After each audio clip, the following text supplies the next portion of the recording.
Hey everyone, it's Nancy, the nurse practitioner, and we are here tonight to talk about Parkinson's. We're going to talk about fighting Parkinson's and winning, a very interesting topic for our discussion. And I'm here with Howard Shifke, right, Howard? Howard, is that how I say your last name? That is correct. Thank I you, had Nancy. another interview today and I really butchered the person's name. So I'm very paranoid about names right now. So we're going to talk about Howard's bio. He was born in Miami, Florida. In 1983, he graduated from college. And in 1986, he graduated from law school. And on October 16th, 1988, he married his best friend, Sally, and they have three wonderful kids, and they live in Oregon. And Howard got Parkinson's disease in 2009, and he developed an alternative methodology for recovery. And in June of 2010, he became fully recovered from Parkinson's. Interesting, Howard. He coaches people around the world in his Parkinson's recipe for recovery. Very, very cool. In addition, he's an author of a book called Fighting Parkinson's and Winning, a memoir of my recovery. And I went on to Amazon and looked at some of the reviews, and they all speak about hope and wonderful. Listen to every single word of this book, Howard. So kudos to you as an author like me. So Howard, welcome to my YouTube channel today.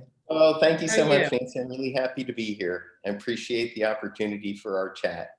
Yeah, this is a chat for all of us here. And Parkinson's is a very interesting disease out there, a neurological disorder, and people who know they have it feel like they are given like not a death sentence, but a sentence of a whole change of their whole life coming before them. So it's nice to be able to talk with somebody who has taken another view, another approach, and has actually done something positive that has helped him actually recover from it, which is beautiful. Thank So you. what was it like to be told that you had Parkinson's disease, Howard? Well, I will tell you, Nancy, at the time that I was told I had Parkinson's disease, I kind of had a hunch that I had it because my mother had had Parkinson's disease for 24 years before she passed away. So a couple of years later is when I started having symptoms and got on the internet and did some research and realized that I probably had Parkinson's disease. And when I ultimately went to a neurologist, it didn't come as a shock to me. I think to a lot of people it does come as a shock. More for me was more of a confirmation. And I at the time that I met with the neurologist, actually, since I had a hunch of what I had when I went to schedule the appointment and do all of that, I already had started working on my healing methodology. Can I ask you what your symptoms were that made you think you had Parkinson's? Oh, sure, thanks. What happened is I was sitting at the computer one day, and all of a sudden, I felt like the whole room was shaking, and I realized that I was shaking inside. And I looked down at my arms weren't shaking, my body didn't look like it was shaking, but I really felt the shaking. So since I was at the computer, I went on Google and I typed in internal shaking, and Google corrected me and said, "Do you mean tremors?" I went, "Sure." And everything came up and said Parkinson's disease. And I thought, no, because this is not how my mom looked, and I'm not shaken on the outside, and I don't have all of this going on. So this can't be Parkinson's disease. So I kind of was in a big denial about it that day. And then what happened is the next day I was still having those feelings. And so I got on the internet and I started looking up what is Parkinson's disease, because I grew up in a family that didn't talk about anything. So we never talked about my mom's Parkinson. We weren't allowed to use the words Parkinson's disease. So as I was researching and I was looking at what were the symptoms, I had to finally come out of my denial and acknowledge that I was hunched over, that my walking was often shuffling, that I would walk up our stairs in the house, which was 16 steps, and be exhausted.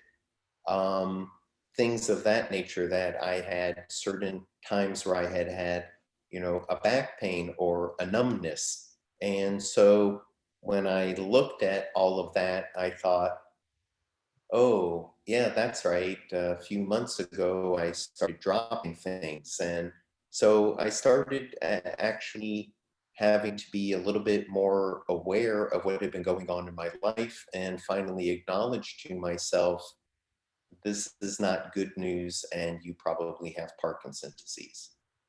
So once you had that little tremor piece, you were able to go back in like your mind over the calendar of months and say, oh, I remember that, and I remember that. And that's Yes, usually exactly what happens. But I know the clinician will ask those questions like, do you notice that you're tripping? Or you notice that you're dropping things? Or that they'll ask those special questions, and you'll have to go back in your memory and actually, right. yeah, And I then was. what Yeah. Yeah, and I have to tell you, Nancy, what happened is, then in fairly short order, like over the next 4 or 5 days, I started having real physical difficulties. Like, I couldn't just get up from a chair. I had to use my hands to push on the arms of a chair to get me lifted up. Uh-huh. And when I would go to eat, the food was coming to my mouth with a cogwheel effect. It was like click click, trying to, get it to my mouth. And I found that I could no longer go up the stairs without holding on to the railing. And that was something that had never been an issue before. I had no problem at all going up and down. And to me, those were, outside of symptoms, those were the three big impacts on physical abilities that came on pretty fast. And then when I talked about things with Sally, my wife, um, she kind of was less in denial and more in, well, 3 years ago, when your eyes were looking bad and you had an excuse for why your eyes were bad, or when your arm wasn't working right. And she said, so this has been going on for years, not months. Oh, wow. So she was watching from the other side, and actually, Yeah, and in the nicest way said, yeah. you had an excuse for everything that I was pointing out, and I finally thought, I'm not going to argue with you about this. Oh, If you're wow. going to be in denial about this, then I'm just not going to argue with you. But Mhm. let me tell you the things now so we can talk about it. Very, very interesting. So it could be a while before you're actually diagnosed, because I know it's a very vague sort of, the symptoms don't come fast like a stroke or something like that. They're Right. slow neurological changes, and the brain is changing things, and the way your motor connectors are going. Yeah, and also what happens, Nancy, is we're also all getting older. So, if you're a little slower, or you have a back pain, or you're Yeah. stiff that day, Oh, really? it's easy to push it off and blame it on getting older.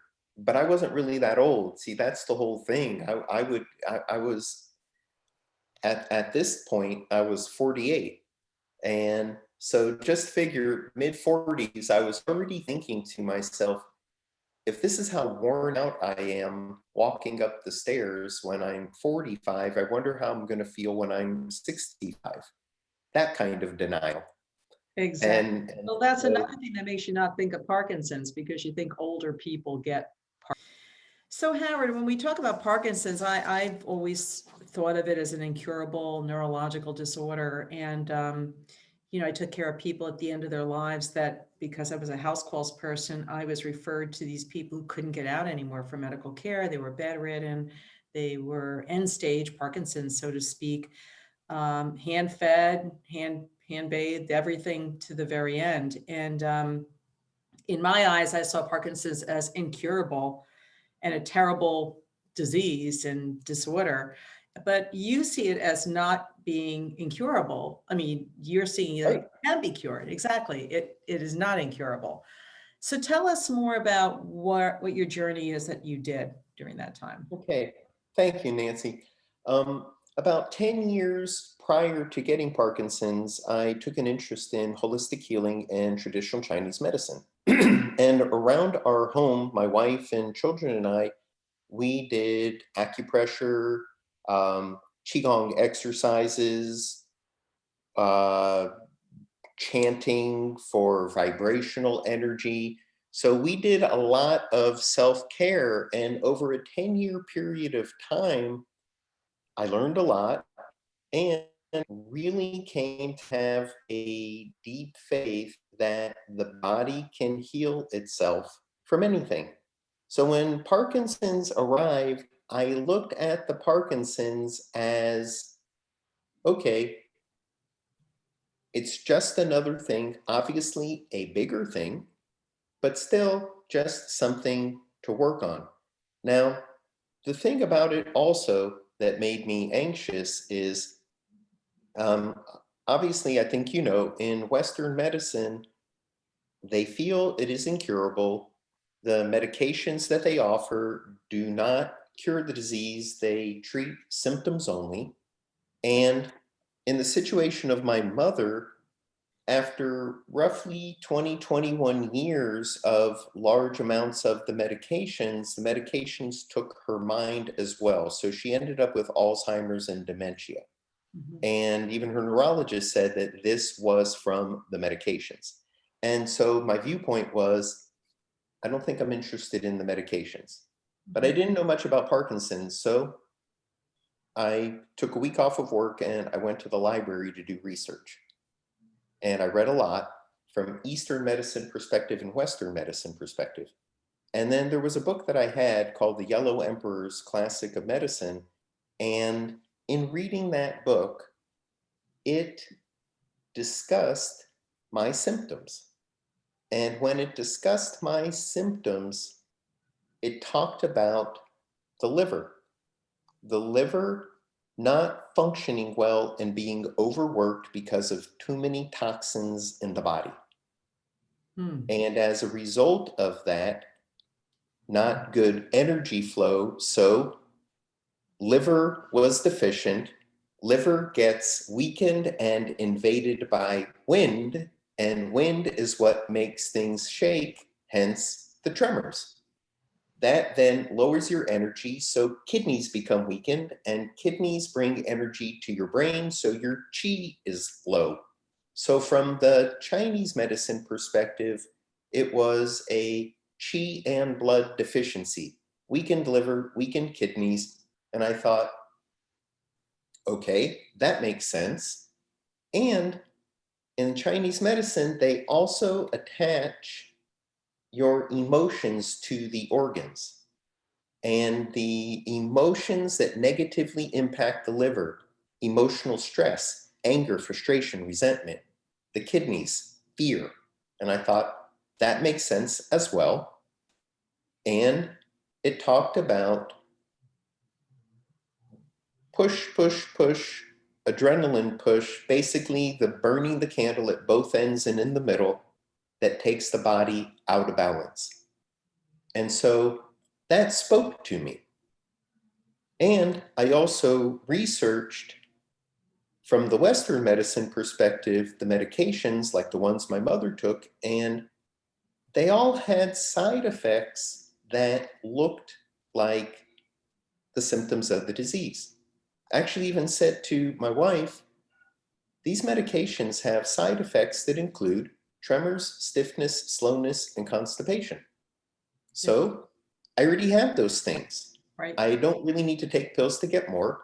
If my liver is the most impacted organ, probably taking pills not a good thing for my liver. And I don't want to end up losing my mind like my mother. So I really feel maybe Western medicine doesn't have the greatest grip on Parkinson anymore because everybody is being medicated. And if everybody is being medicated and the medications have side effects that look like the disease, then there's a blurry line there. So if I experience the disease raw, unmedicated, then I will learn, is Chinese medicine idea correct, or is Western medicine idea correct? And Sally said to me, well, I'm all on board. And I said to her, okay, but here's the thing. Even though I know I will have a recovery one day, I have known things before and been incorrect. So if I am incorrect about this, I just end up flat out paralyzed on the bed.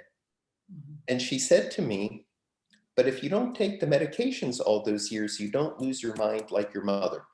And I cannot picture a future with you without you having your mind. It's just the body. So we were all in together. That's a great discussion you had. Yeah, I have the best wife in the world. She sounds incredible. Yeah. You should bring her in. We could all meet her. Come on down. So we went on this journey, and what happened is I went and I had books that I had collected over the years. I had been doing Qigong exercises for 10 years before I got Parkinson, a basic brocade. So you know what? I pushed that to the side, but I knew that Qigong was good. So I found medical Qigong designed to heal the organs. So I started doing medical Qigong for my liver and for my kidneys and for the heart and the lungs. And so I started putting this plan together. And what I really liked about Chinese medicine all of those years is that it looked at the human being as a whole being, soul, mind, and body. Yeah. And ultimately, I came to realize that, to me, Parkinson was a symptom that I had become out of balance, soul, mind, and body. And so I could put together a program to bring me back into balance. And so that's what I did. I put together a physical regimen. I learned to meditate. I worked on my spiritual practice, had a lot of faith in God, and just proceeded forward every day. But also, since I looked at Parkinson as temporary, I didn't revolve my life around the Parkinson. The Parkinson was something that was in my life. So I got up in the morning, I did my regimen, I got on with my life. In the morning, took about an hour and 15 to an hour and 30 minutes. Okay. And there were a couple things I did in the afternoon to boost my energy, and a half a dozen things I did in the evening. Took me about a half an hour to boost my energy in the evening as well, because by the time mid-afternoon came, I was really dragging. By the time we finished eating dinner, if I didn't do something to boost my energy, I was falling asleep by 6:30. And so, you know, in total time during the entire day, if you put all the parts together from the regimen, probably roughly 2 hours. Well, I know part of like, I was told that my blood pressure is starting to go up, and I just found I have a fatty liver. And I'm like, all right, why? But so I'm, you know, stopping my vitamins. I'm going to give it a break, you know, no more Pinot Noir, like you say. And do that for a while.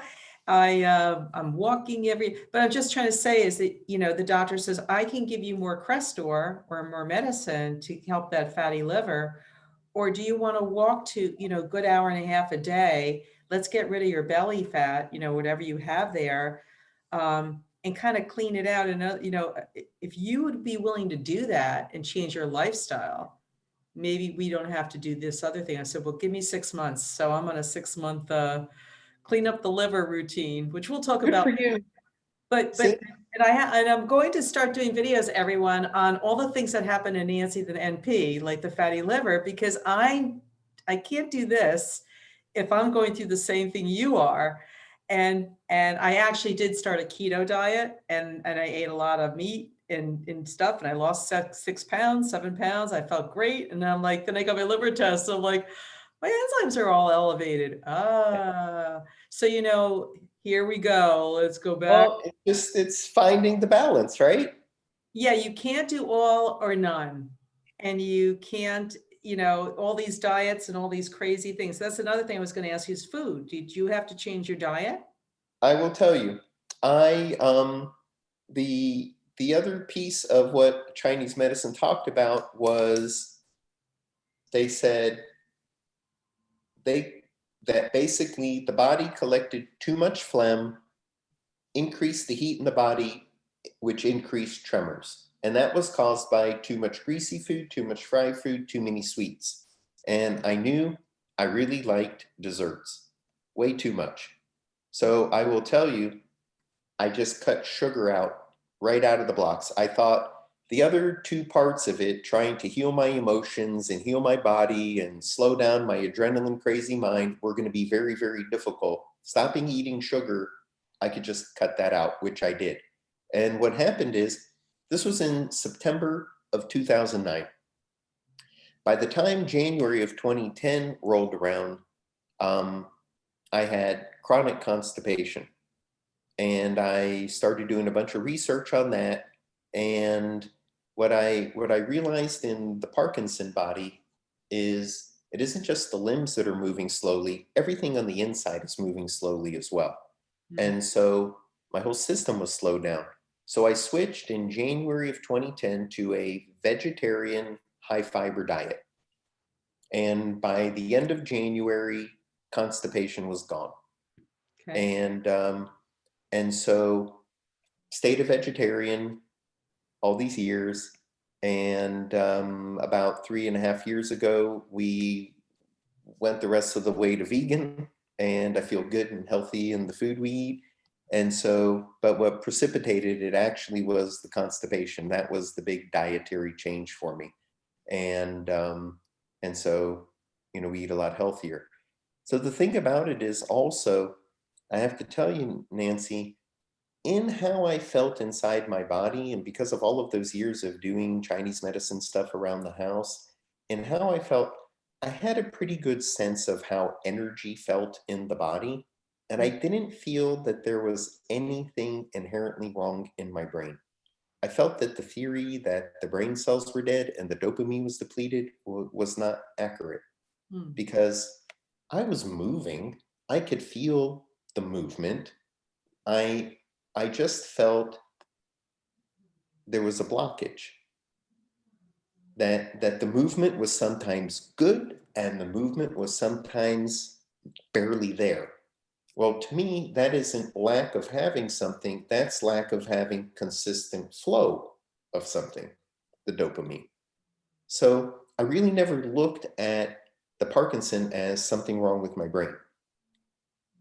So I focused on, though, increasing the energy in my brain. In my protocol, the recipe is this brain vibration chanting. So long story short, I went to the neurologist, which actually had been my mother's neurologist. And so he followed me and he wrote me a couple prescriptions, which I didn't fill. And I went back for my follow-up visits, and ultimately he found me to be completely symptom-free when I went for my follow-up visit in August of 2010. And then I went back to see him in December of 2011. In December 2011, he put in my medical records, he went every single test he gave me, because he gave me a lot of physical tests. And basically, on those physical tests, he put normal, normal, normal, normal, straight down the line. And then said, this gentleman for 2 examinations in a row does not have signs and symptoms of Parkinson's disease. And so, yeah, so for 10.5 years, I have been completely symptom-free of Parkinson's. I will tell you, it's a soul, mind, and body healing. When I got better in June of 2010, I stopped doing the physical part of the recipe, but the meditative and the spiritual and the prayer and all of those things is how I live my life. Because I learned along the way that I had judged myself and my value as a human being by achievement and performance, as opposed to what I learned in my recovery, that every one of us is special simply because we're here. Yes, and God knows how many hairs we have on our head. You got it.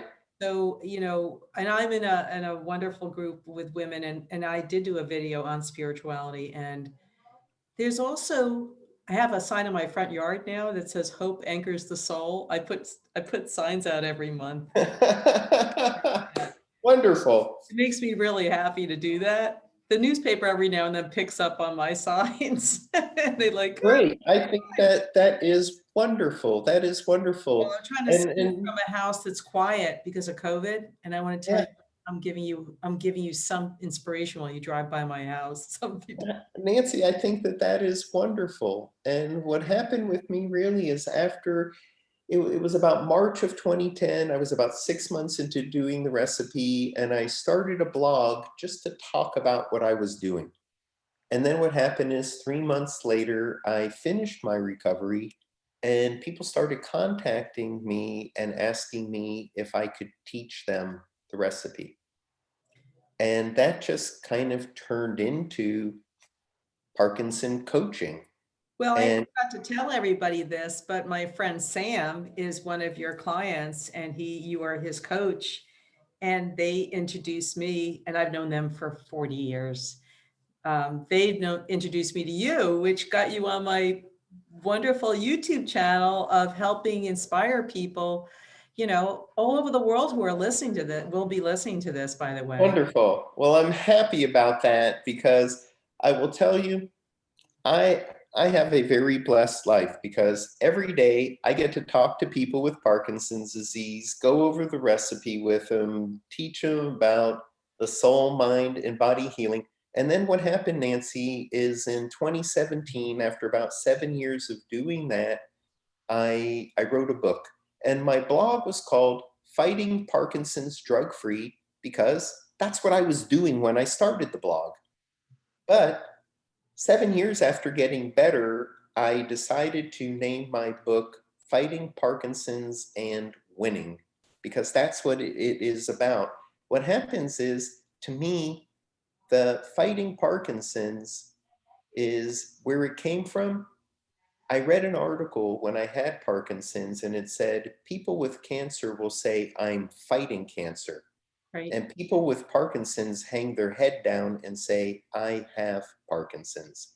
And when I read that article, it really raised something inside me. And I said, no, I am fighting Parkinson's.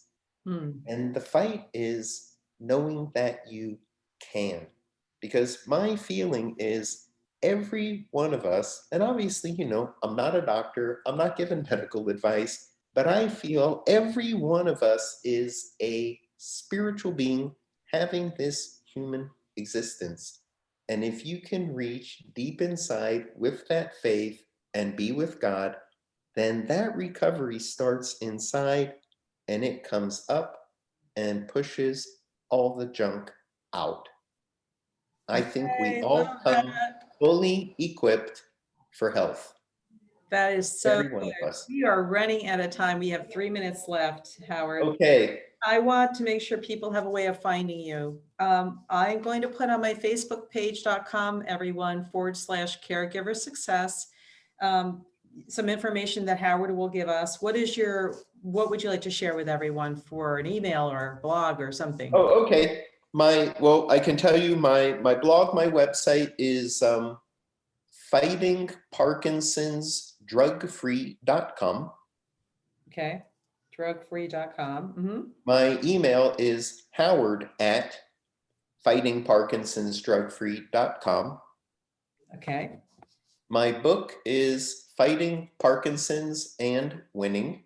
And the nice thing about having a last name, Shifke, is if you go to YouTube and you put my name in, you'll get my YouTube page. And what I did was, there's some videos in the recipe, because also, Nancy, it was such a blessing to have a full recovery from Parkinson's. I put my entire Parkinson recipe for recovery on my website free. Anybody in the world can access that and get exactly what I did, no charge. It's all there, it's free. There's some videos of it. And on my YouTube page, there's also some symptom relief videos for people with Parkinson's. Is there anything that's a handout, or you just want me to send everyone to these sites and I'll put that on my Facebook page? Yeah, that would be great. If you did that, they can find it. They can email me, text me. I respond to everybody. This is so great, Howard. I'm so glad we got to chat. And I love that you've, embraced the spirituality of it, because I totally agree with you on that. I really. Oh, I'm really happy about that. Nancy, that's what it's all about. It all grows from there. First, you heal the soul, the mind and the body will follow. That is so, so, so wonderful. Well, from Nancy, the nurse practitioner here, if you like this video and other videos, please subscribe to my channel, Caregiver Success. This is one of many that I've done.